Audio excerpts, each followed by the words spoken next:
What's up, fam? It's your boy, Heaven Hollywood, back on IE Network. This is the Heaven Hollywood Report. And let's get to it. Shout out to my sponsor, in case you didn't know. That's ICYDK.blog. Make sure you check them out on all mobile devices in the World Wide Web. Before we get started, please make sure that you like, comment, subscribe, and hit that notification bell so you don't miss one video. Let's go. Let's start it off with your boys, Will Smith and Martin Lawrence. And Bad Boys 4 has grossed on the first weekend $104 million. They made the budget was $100 million. They was able to make their money back and tack on $4 extra million in the first weekend. And of course, that's only going to go up. So they've already got their budget and broke even with it. And now they're on the profit side of it.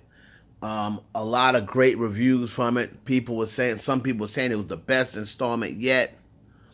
And shout out, man, I'm happy for Will, for the situations that he's in. And I'm happy for Martin Lawrence because a lot of people have been speculating that something is wrong with Martin Lawrence. People have been saying, what's going on with Martin? Is he cloned? Did he have a stroke? Did he, other issues? But Martin Lawrence took to the airways and basically let people know that he's fine. Don't overreact. Don't panic. He's never felt better in his life, he said. And if he's telling the truth, then that's good for Martin Lawrence. We need Martin Lawrence around here. We don't need nothing to happen to Martin Lawrence. So y'all just let me know down in the comments whether you think Martin's telling the truth or whether you think there's really something wrong with Martin Lawrence and he's just not saying. All right, but shout out to the dudes, man. Mike Lowry and Marcus. What's his name? Marcus? I think his name is Marcus in there, right? But shout out to those two, man. Now moving on to Stephen A. Smith. And Stephen A. Smith looks like he's got himself in a lot of hot water lately. And I don't know whether this is the time where it's time to bring down Stephen A. Smith, but it seems like every single person has issues with Stephen A. Smith. Last week, ever since the women's college basketball season started, there's been this back and forth about Caitlin Clark, about Angel Reese, about all the women in WNBA and whether they all owe Caitlin Clark gratitude and whether they should be jumping down and kissing the ring and just taking advantage of all of these great labor that Caitlin Clark has afforded them. But Stephen A. Smith has gotten into it with he's offended his lady co-host. Now, some of the co-hosts that he brings on the show is Monica McNutt, Andrea, I forgot Andrea's last name, and Sheenie Ogwembe, I'm probably not pronouncing it right. Andrea Taylor, I believe her name's Andrea Taylor, Sheenie, and Monica McNutt. So he's been, they've been coming on talking about the WNBA.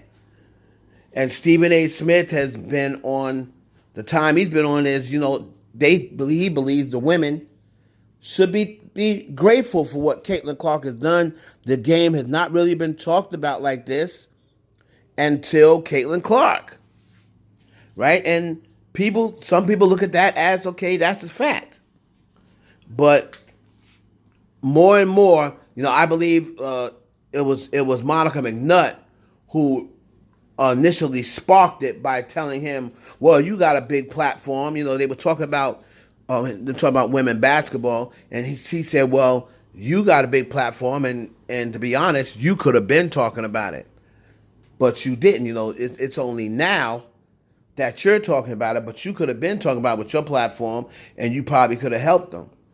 So Stephen A. Smith didn't like that. He basically felt as though like he brings Monica McNutt and these ladies on his show, which is the biggest show on ESPN, and he gives them opportunities to speak on the WNBA, and he felt as though that was disrespectful for Monica McNutt to call him out when he's saying that nobody talks about the WNBA more than him. And her take was, yeah, now because, it's trending and everybody's doing it. So every time a topic comes up about the WNBA, it looks as though now as these two, Andrea, Cheney, Monica McNutt is away right now, but it seemed like they're on to just totally just disagree with Stephen A. Smith. And they're trying to make it like a sexist thing, like Stephen A. Smith is against women. And I think that's wrong. They're trying to make this thing, they're trying to now capitalize off of this thing where I believe that they're going to have them, you see Cheney's up there, she's rolling her eyes, Andrea's rolling her eyes. They talk, Stephen A's laughing, rolling his eyes. It's kind of like Stephen A and Shannon, they agree with most of the top on the women's basketball, and then they'll have two women on there that agree with each other, but not with Stephen and Shannon. So it's kind of trying to make it like the men versus the women. And ESPN is trying to make this a battle of the sexes type thing for ratings. And Stephen A. Smith at the end of the day is going to be the one getting all the backlash because he's the biggest face and name on that network.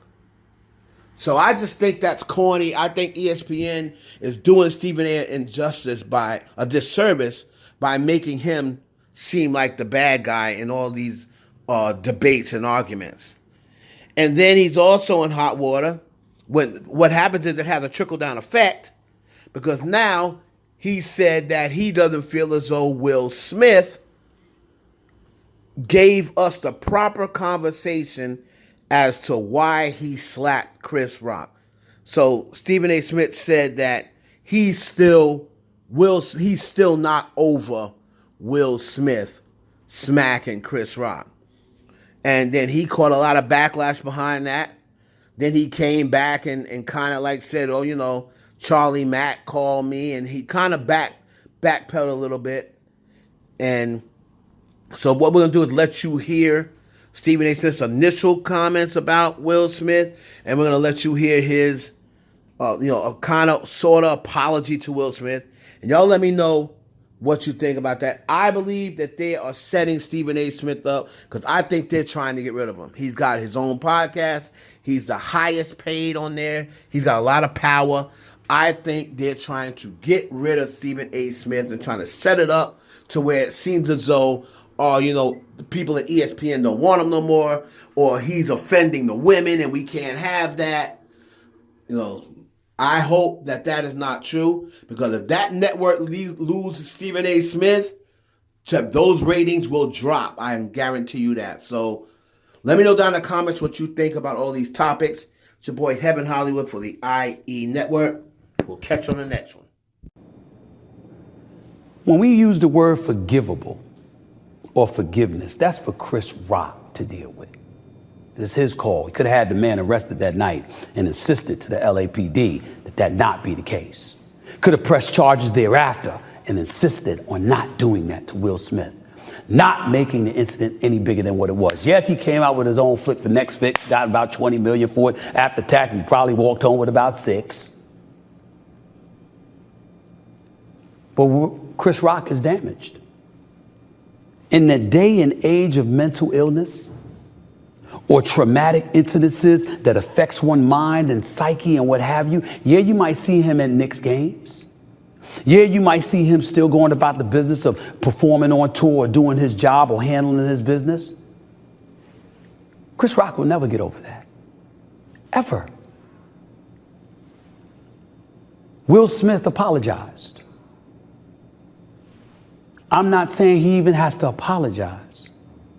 I'm saying that while I watch him and Martin Lawrence promoting this movie, and I'm quite sure the reason he hasn't addressed it is because the studios don't want him to, and there's an obligation that you have with them, all fair. I get it. But somewhere along the way, he has to sit down and talk to the black community. You can see all the white people around Will Smith all you want to. Black folks have loved and revered this man for decades. He was the closest thing to perfection, as his friend Charlie Mack once told me, for decades. Everybody makes a mistake. This is not hatred. I love Will Smith still. But you got to have a conversation. I don't know if I'll ever get over what Will Smith did to Chris Rock.